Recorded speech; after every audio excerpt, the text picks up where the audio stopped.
오늘은 2021년 첫 신년 주일 예배입니다. 본문은 그래서 학개서 1장 1절에서 4절 보겠습니다. 학개서 1장 1절에서 4절입니다. 제가 봉독하겠습니다. 다리오 왕 제2년 여섯째 달 곧 그 달 초하루에 여호와의 말씀이 선지자 학개로 말미암아 스왈디엘의 아들 유다 총독 스룹바벨과 여호사닥의 아들 대제사장 여호수아에게 임하니라. 이르시되 만군의 여호와가 이같이 말하여 이르노라. 이 백성이 말하기를 여호와의 전을 건축할 시기가 이르지 아니하였다 하느니라. 여호와의 말씀이 선지자 학개에게 임하여 이르시되 이 성전이 황폐하였거늘 너희가 이때에 판벽한 집에 거주하는 것이 옳으냐. 아무래도 2020년이 지나고 새해가 밝았으나 터널의 끝은 아직 보이지 않습니다. 코로나로 인해서 여태껏 살아보지 못했던 새로운 세상이 앞으로도 상당 기간 더 오래 지속될 것 같습니다. 이런 큰 혼돈의 과정 속에서도 백신이 속속 개발, 보급되고 있어서 언젠가는 이 언택트 사회가 종식되고 이전으로 돌아갈 것입니다. 밤이 깊을수록 새벽이 가까우기에 새로운 계획과 각오로 희망차게 새해를 맞이해야 될 것입니다. 하나님은 학개에게 4번에 걸쳐서 백성들에게 성전을 재건하도록 독려하는 그런 메시지를 주셨습니다. 유대인들이 바벨론 포로 생활에서 돌아온 것은 코로나 재앙이 끝이 나서 정상 생활로 돌아가는 것이라고 말할 수 있습니다. 또 포로에서 돌아오자마자 바로 성전을 재건한 것은 코로나 사태가 끝나면 교회로 다시 모여서 대면 예배를 드리는 것과 같습니다. 오늘 새해 첫 주일 아침에 학개에게 계시하신 하나님의 뜻을 잘 살펴서 그때를 대비할 수 있는 지혜를 얻고자 합니다. 그 첫째 계시가 1절의 말씀대로 다리오 왕 2년 즉 BC 520년 6월 초하루에 임했다고 합니다. 이 시기의 역사적인 배경부터 살펴봐야 될 것입니다. 남왕국 유다는 BC 586년 시드기야 왕 때 바벨론의 느부갓네살에게 멸망당했으나 그 바벨론도 BC 539년에 바사의 고레스에게 멸망당합니다. 고레스는 피정복민에게 유화 정책을 시행했기 때문에 BC 538년에 칙령을 내려서 유다 백성을 본토로 돌아가고 성전도 재건하도록 허락했습니다. 그게 에스라서 1장 1절이 말하고 있습니다. 그때 스룹바벨과 여호수아의 인솔하에 1차 포로 기한이 이루어졌는데 학개 선지자도 이때에 함께 예루살렘으로 돌아왔습니다.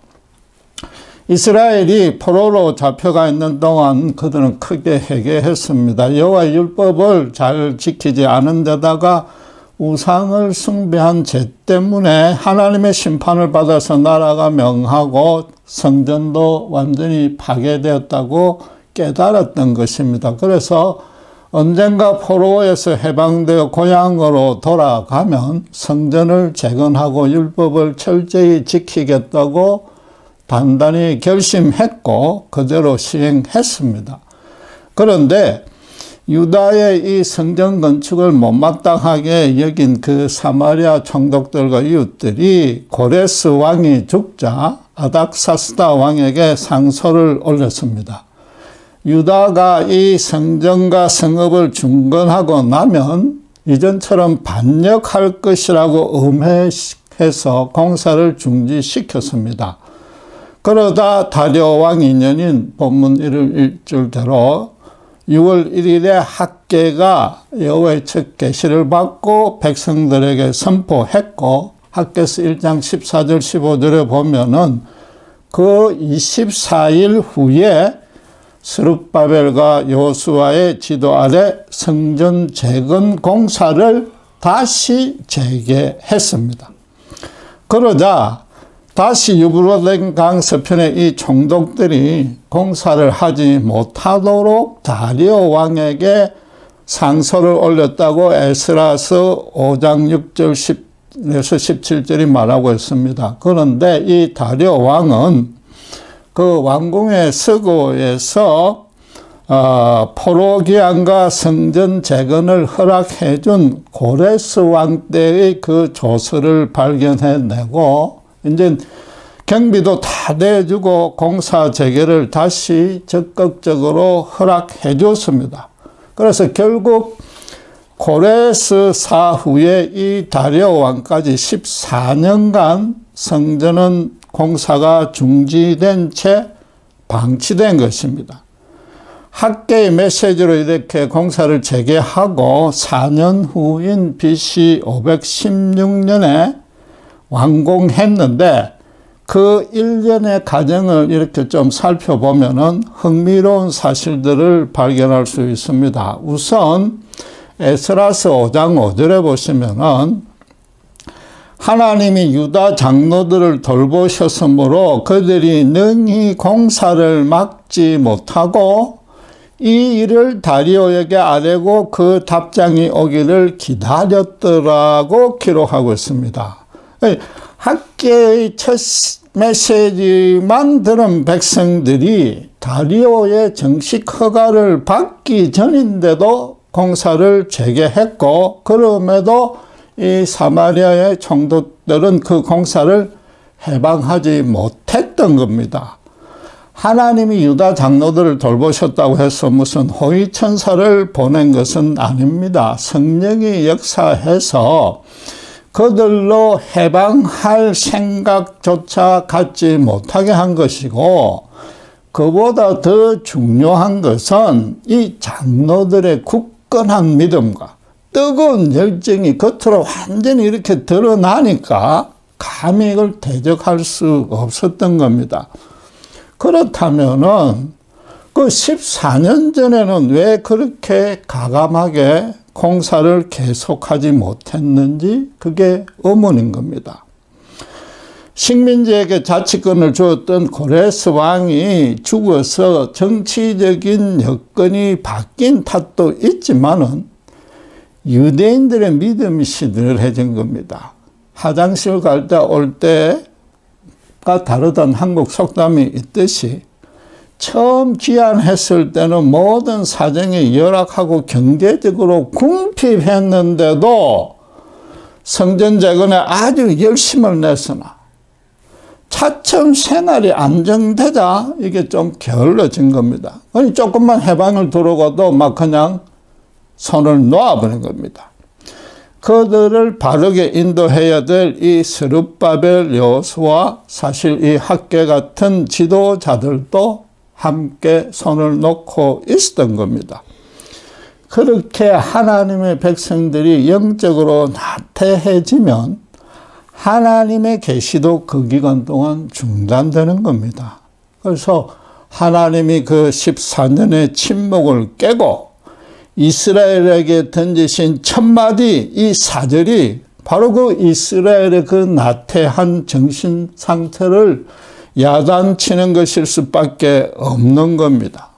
그리고 에스라서 5장 1절 2절에 보면은 스가랴 선지자도 이 시대에 같은 시대의 성전 재건에 대해서 메시지를 전했는데 스가랴서 1장 1절에 보면은 학계보다 2달 후인 다리오 왕 2년 8월이었습니다. 그렇다면은 학계가 말하지 말자 학계의 메시지만 듣고 공사를 재개했는데 결국 학계의 메시지가 장로들과 백성들의 마음을 크게 움직이고 행동으로 바로 옮기게 만들 만큼 강렬했다는 뜻입니다. 학계는 또 학계에서 2장 4절에 보면은 백성들에게 성전의 이전 영광을 상기해 보라고 강조했습니다. 그 느부갓네살이 파괴하기 전에 성전을 보았다는 뜻이고, 그래서 지금 그의 나이가 최소한 70세 이상은 되었다고 봅니다.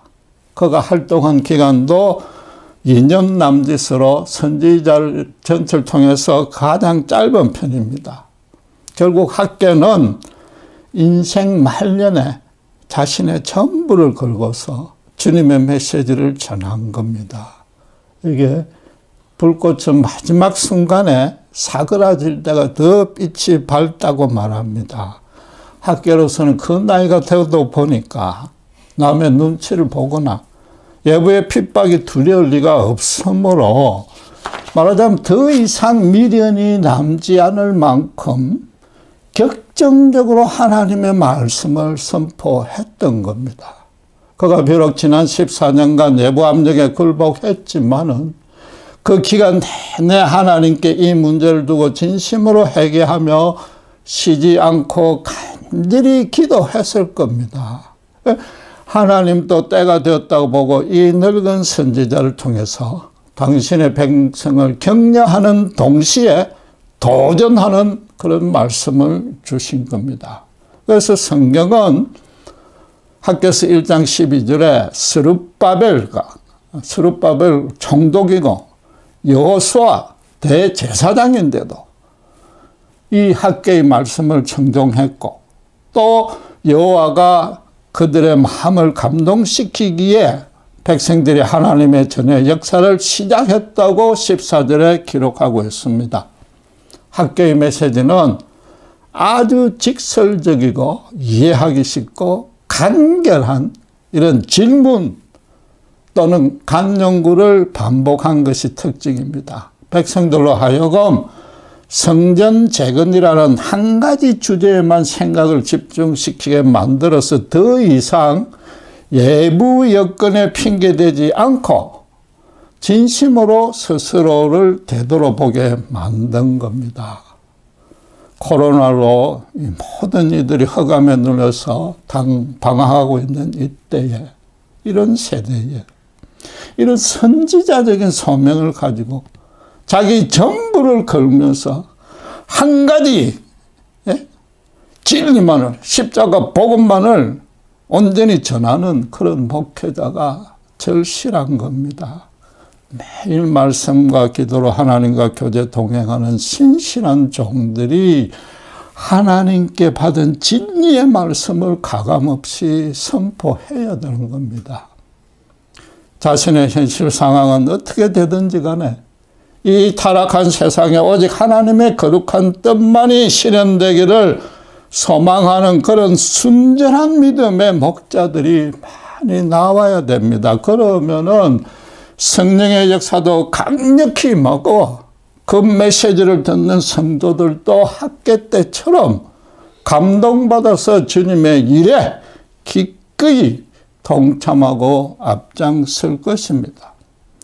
학개의 그 강력했던 메시지를 한 문장으로 줄이면 바로 4절에 이 성전이 황폐하였거늘 너희가 이때에 판벽한 집에 거주하는 것이 옳으냐 이겁니다. 학개서 전체의 주제이자 결론이기도 합니다. 이게 도덕적으로 종교적으로 이렇게 저렇게 해야 한다고 가르치지 않았습니다. 그냥 청중에게 진지한 회개와 엄숙한 결단을 요구하는 강력한 도전의 한마디였습니다. 질문만 던졌지 답도 요구하지 않았습니다. 왜냐하면 하나님이 듣기 원하시는 답은 너무나 명백하고 누구나 알 수 있고 다른 답이 있을 수 없기 때문인 겁니다. 당연히 그 답은 그럴 수 없다. 노이지 않습니까? 너희들만 그럴싸한 집에서 안락하게 지내지 말라고 합니다. 풀어서 설명하면은 여호와 하나님이 임재하여서 너희에게 은혜를 베풀며 다스릴 처소는 지금 짓다 말고 버려져 있지 않느냐. 너희가 성전에 모여서 제사도 기도도 드리지 않으면서 감히 나의 백성이라고 말할 수 있느냐. 그러고도 너희가 편안하게 잠이 오느냐? 이렇게 묻는 겁니다. 여기서 판벽한 집이라고 해서 화려한 집이 아니라 원어로는 그냥 단순히 지붕을 이었고 벽을 판자로 가렸다는 뜻입니다.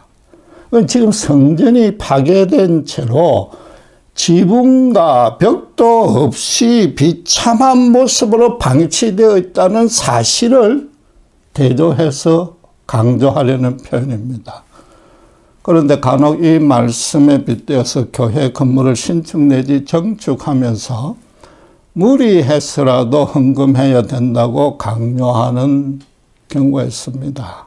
심지어 문자적으로 학대 해석해서 판벽한 집에 가면 안 되니까 이건 그냥 원문으로 사실은 판잣집인데도 집을 담보로 은행 대출을 받아서라도 건축 헌금을 바치라고 말합니다. 이는 아주 잘못된 가르침이며 죄송하지만 성경을 전혀 해석할 줄 모르는 무식한 소치입니다.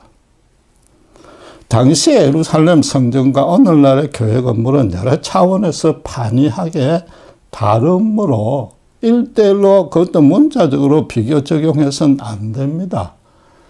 오늘날의 교회는 각 지역에 수도 없이 많기 때문에 성경적으로 따지면 해당이고 이스라엘 전국에 하나뿐인 성전과는 견줄 수 없습니다. 만약에 오늘날에도 기독교 전체를 통틀어서 서울에 교회가 하나뿐이어야 하는 것이 하나님의 뜻이라면은 내부터도 당장 무리해서라도 크게 헌금하겠습니다. 구약시대에 한 곳에서 모여서 예배 드리도록 하신 여호와의 뜻을 여럿입니다. 우선에 매일 아침 저녁으로 또 수시로 동물 희생 제사를 드려야 되는데 율법의 엄격한 절차에 따라서 제사장들이 집전해야 됩니다. 그러니까 각 지역에서 백성들이 임의로 드릴 수는 없습니다. 무엇보다도 죄를 사해 주시는 은혜를 베푸시는 그 여호와의 임재를 상징하는 언약궤가 성전에만 안치되어 있습니다. 그것도 하나뿐이지 않습니까? 백성들의 죄를 중보해야 되는 일을 수행하는 대제사장도 한 명뿐입니다. 그리고 이 모든 백성들이 아브라함과 이삭과 야곱의 하나님을 따르는 믿음의 하나가 되어서 당신을 섬기라는 겁니다. 주변 이방 족속들의 온갖 죄악과 우상 숭배 악습에는 절대로 힘을 합해서 물들지 말라는 겁니다. 12지파가 시기 분쟁하거나 분열 없이 온전한 제사장 나라를 당신께서 아브라함에게 약속하셨고 그 약속대로 기업으로 주신 그 땅에 세우라는 겁니다.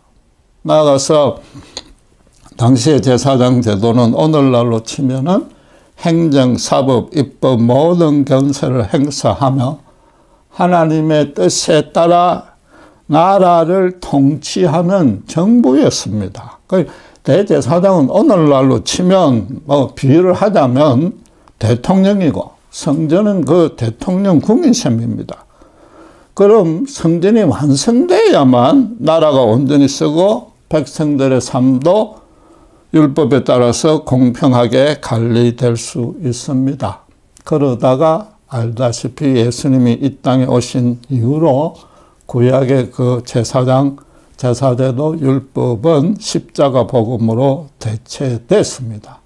히브리서 9장 10절에 이런 것은 먹고 마시는 것과 여러 가지 씻는 것과 함께 육체의 예법일 뿐이며 개역할 때까지 주님 오실 때까지만 맡겨둔 것이라 그때까지만 유효한 것이라고 성경 자체가 선언하고 있는 겁니다. 성전이 맡았던 고유의 역할은 끝이 났다는 겁니다. 그런데도 이 본문 구약의 학계에서 이 말씀을 핑계로 교회 건축에 최우선적으로 매달리라고 그러고 교회에만 집중하라고 그러는 거고 심지어 하나님 뜻이라고 그걸 은근히 협박하는 것은 성경을 또 예수님의 십자가 복음을 대놓고 대적하는 겁니다. 하나님의 이 도전을 오늘날의 이 코로나 사태에 적용할 수 있어야 됩니다. 하나님의 이 꾸중이 지금 우리에게 어떻게 들리겠습니까? 집에서 편안하게 온라인으로 예배를 보는데 익숙해져서 교회에 모일 필요가 없다고 점점 게을러지고 있지 않느냐. 코로나 사태가 끝나도 계속 그렇게 예배를 보고 싶지. 아무 때나 접속해서 설교만 들으면 되니까 시간도 절약되고 설교 잘하는 목사님 골라서 들을 수 있으니까 더 은혜롭게 여겨지느냐.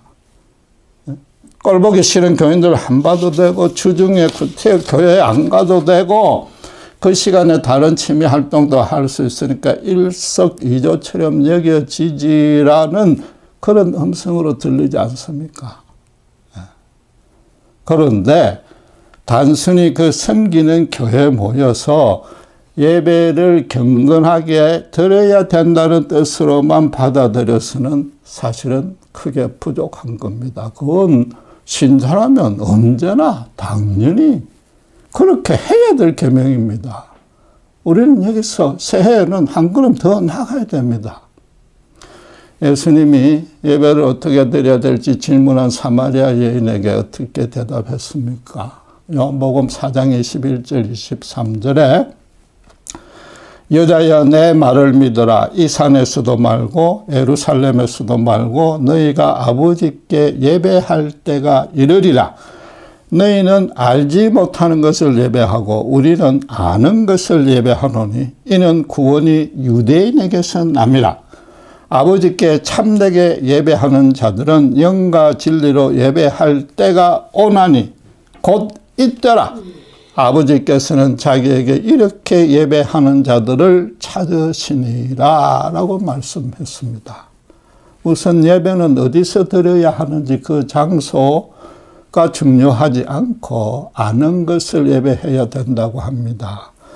예배자가 예배하는 의미와 목적과 은혜 등을 정확히 알고 누려야 하는데 주님은 구원이 유대인에게서 난다고 말했습니다. 그게 포인트가 있는데 지금 대화를 나누고 있는 사마리아 여인을 차별하는 뜻이 전혀 아니고 유다 지파 다윗의 후손에서 메시아가 날 것이며 그가 십자가 대속 죽음으로 이루신 구원을 알아야만 온전한 예배를 드릴 수 있다는 겁니다. 코로나 사태 이후에 교회로 모여 예배 드리는 것은 너무나 당연합니다. 그러나 더 중요한 것은 예배의 장소보다도 그 내용입니다. 교회는 예배를 통해서 반드시 그리스도의 십자가 사랑이 선포되고 이게 불신 세상에까지 땅끝까지 번져나가도록 해야 됩니다. 예수님의 십자가 긍휼과 권능만이 순전하게 선포되면 성령도 강력히 역사해서 사탄에게 미혹된 죄인의 영혼을 살려내 주시는 겁니다. 그런데 문제는 코로나가 이번 한 번으로 완전히 해결되지 않고 계속해서 비슷한 제약이 나타날 것 같다는 겁니다.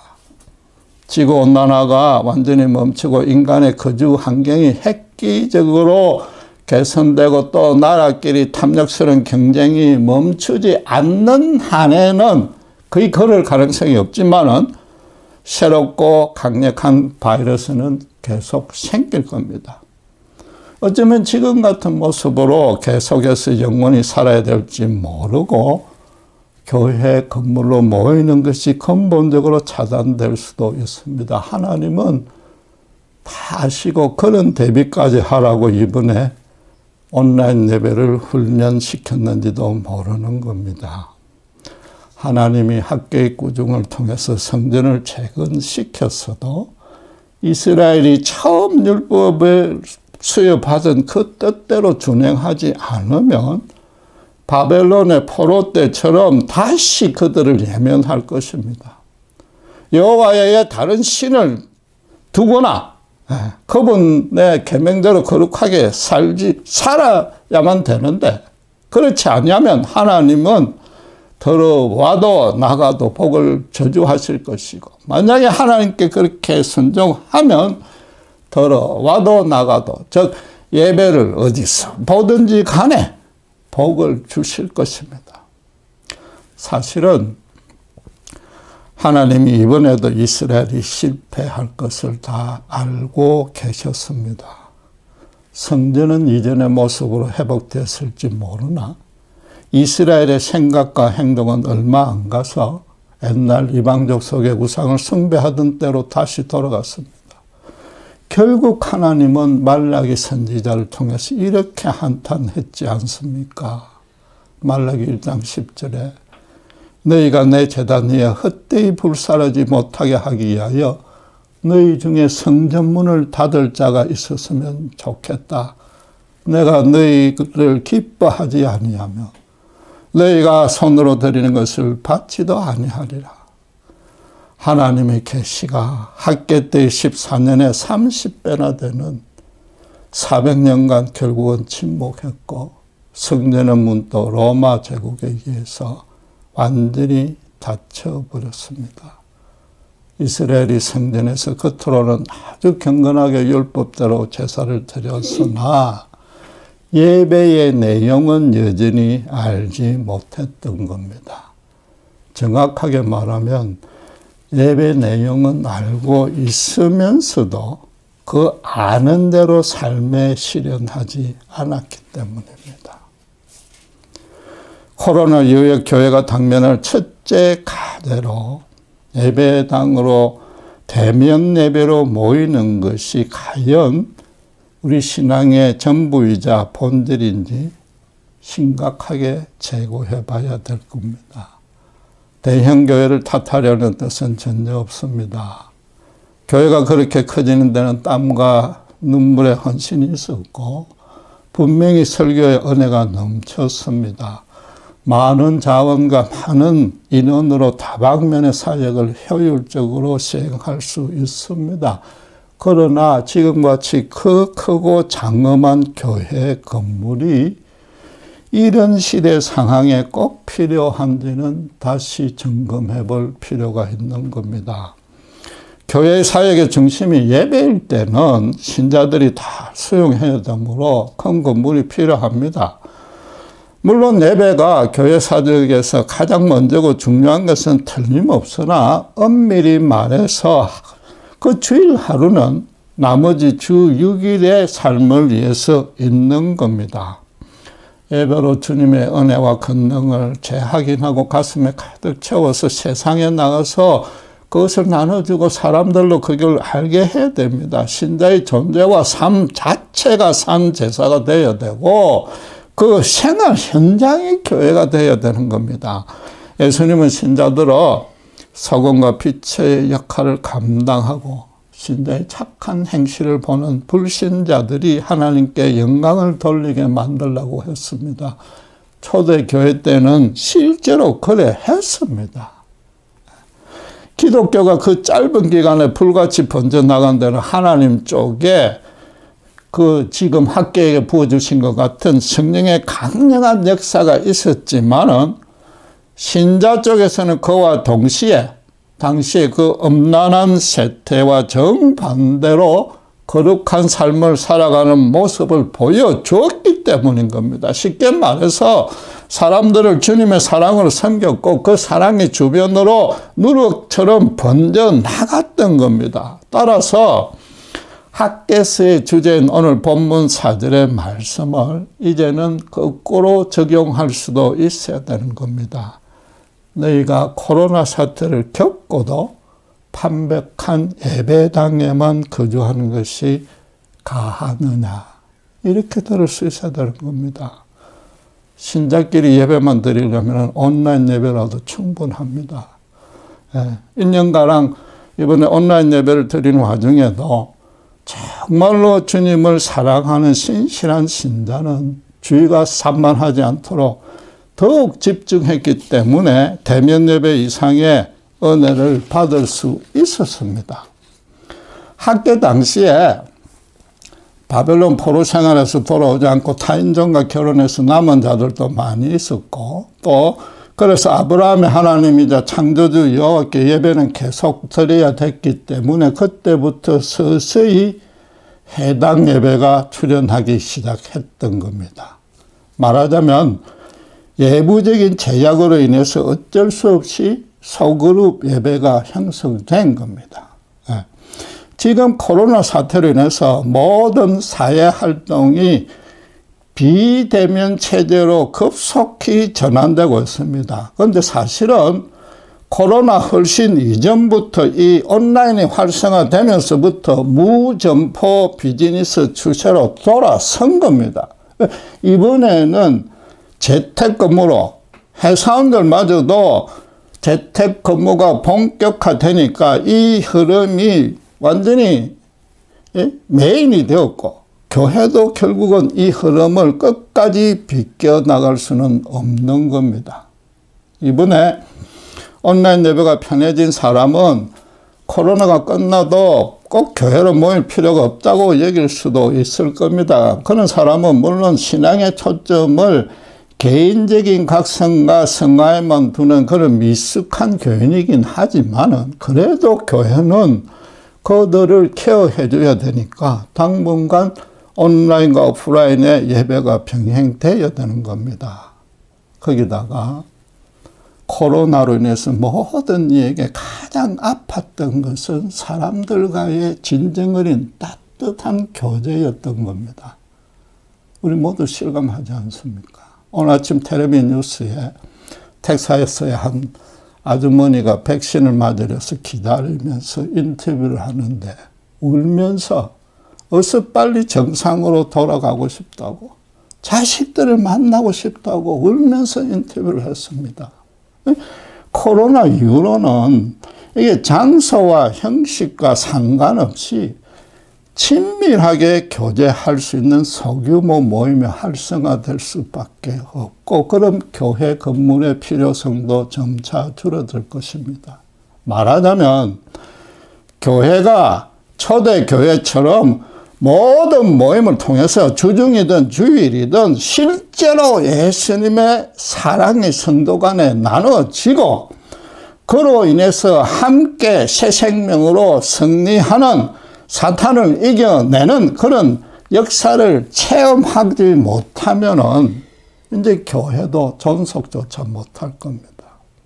그렇게 되면 얼마든지 이 코로나도 이겨낼 수 있는 겁니다. 그런데도 지금껏 예배로 모이는 가장 큰 목적이 솔직히 뭐였습니까? 설교 듣고 조금 재회개하고 그냥 더 착하게 살아야지, 그 정도 결단하는 정도입니다. 그보다 더 새벽마다 뜨겁게 기도해서 고난과 문제 해결받는 것이 더 중요하고 시급하고, 코로나 사태도 어서 빨리 끝내달라, 이 불안감을 없애달라는 그런 기도만 하고 있는 겁니다. 예수 믿었으니까, 구원 얻었으니까 더 이상 십자가 복음에 대해서 뭐 알아볼 필요도 없고, 그 은혜와 권능이 뭔지도 알지도 못하고 있습니다. 그저 도덕적 선행과 종교적 경건을 성부 하나님께 바칠 때니까 그것과 교양해서 내 모든 문제 해결해주고 형통케 해달라는 것뿐입니다. 예수님이 걸어가신 길을 그대로 따라가는 참제자와 목회자들은 거의 보이지 않습니다. 이건 교회가 아닌 겁니다. 종교단체일 뿐인 겁니다. 그러니까 예수님이 거꾸로 지금 교회하고 하는 형태와 똑같았던 성전을 강도의 굴회로 만들었다고 그 재물장사청 환전상을 쫓아냈습니다. 나중에는 성전에 돌 위에 돌 하나 남지 않고 무참히 파괴될 것이라고 눈물을 흘리며 예언했습니다. 로마의 디도 장군에서 AD 70년에 그대로 실현된 이후로 2000년이 지나도록 그 성전은 버려져 있다 못해서 이슬람의 성지로 탈바꿈했습니다. 예배로 모이는 장소가 문제가 아니라 이스라엘이 아는 것을 예배하지 않았기 때문입니다. 하나님 본체신 당신께서 오셔서 하늘의 거룩하고 신령한 빛을 비추었으나 당신의 백성들조차 어둠이 더 좋아서 그 빛을 싫어하고 대적했기 때문인 겁니다. 그런데도 예수님은 길거리나 가정집에서 때로는 거처도 정하지 않고 유대 온 땅을 하루도 빠지지 않고 걸어다니면서 일상 시민들을 만나서 하나님 나라 복음을 전하고 질병을 고치며 상담하고 위로해 주었습니다. 그것도 율법 정확히 말해서는 인간 장로들이 만든 간섭에 따라 정죄받아서 성전에 출입할 수도 없었던 자들만 주로 만났습니다. 그들에게 하늘의 새 생명을 주고 살려낸 겁니다. 주님은 지금으로 치면 목사인데도 예배당 밖에서 거지, 장녀 귀신 들린 자, 불구자, 불치병자, 고아, 가부, 세리, 외국인 학원의 우상 숭배자들까지 만나고 다녔습니다. 그런 주님이 오늘날 이 화려하고 장엄한 예배당 안에 정장을 빼입고 그 사람들끼리만 모여서 거룩한 얼굴로 경건하게 찬양하고 기도한들 과연 그곳에 함께 해 주시겠느냐 말이죠. 하나님은 이 사절의 짧은 메시지 안에 당신의 분노를 지금 최대한 절제하고 있는 겁니다. 성전 공사를 14년간이나 중지했어도 그 징벌을 내리지 않고 긍휼을 베푸시다가 당신의 때에 성령으로 간섭하여 사람들의 심령을 찔러 쪼개는 그런 역사를 일으킨 겁니다. 그 배후에 죽음을 눈앞에 둔 늙은 선지자의 끈질기고도 눈물 어린 기도가 있었던 겁니다. 코로나가 종식되면 당연히 예배당에 모여서 한 목소리로 찬양하고 기도하고 성경 말씀을 선포해야 됩니다. 큰 건물도 필요하고 다양한 사역을 효율적으로 시행해야 됩니다. 그러나 과연 예수님이 어디에서 누구와 어떤 일을 하고 계실지 그 하나만은 정말로 심각하게 따져봐야 됩니다. 사실은 다들 알고 있으면서도 판백한 교회가 제공하는 안락함과 유일한 구원의 길인 예수를 믿었다는 영적인 우월감에 취해서 내가 예배당 안에 있다 안심하고 거기에 취해서 알고도 모른 척하고 있는 건 아니냐 말이죠. 더 솔직히 말해서 이웃과 이 세상에 어떻게 되는지 나만 천국 가고 이 통해서 형통하면 그만이란 생각 때문이 아닙니까? 너무나 안타깝게도 2000년 전 바리새인들과 똑같은 모습인 겁니다. 하나님은 지금 코로나로 모든 사람들에게 하나님 당신께서 삶과 죽음에 대해서 심각하게 따져보라는 회개의 메시지를 말씀은 안 해도 지금 선포하고 있는 겁니다. 그동안 교회가 맡은 바 책임을 다 하지 못한 것을 철저히 회개하라는 교회에 대한 엄중한 경고인 겁니다. 코로나가 끝나서 다시 교회로 모이면 분명히 처음 얼마간 진심으로 회개하지만은 심히 염려되는 것은 또마 금방 시들해지지 않는가. 그게 염려될 뿐입니다. 아무리 감동적인 설교로 부흥한들 예수님의 십자가가 함께 하지 않으면 교회와 목사만 부흥한 거지 하나님이 부흥한 것이 아닌 겁니다.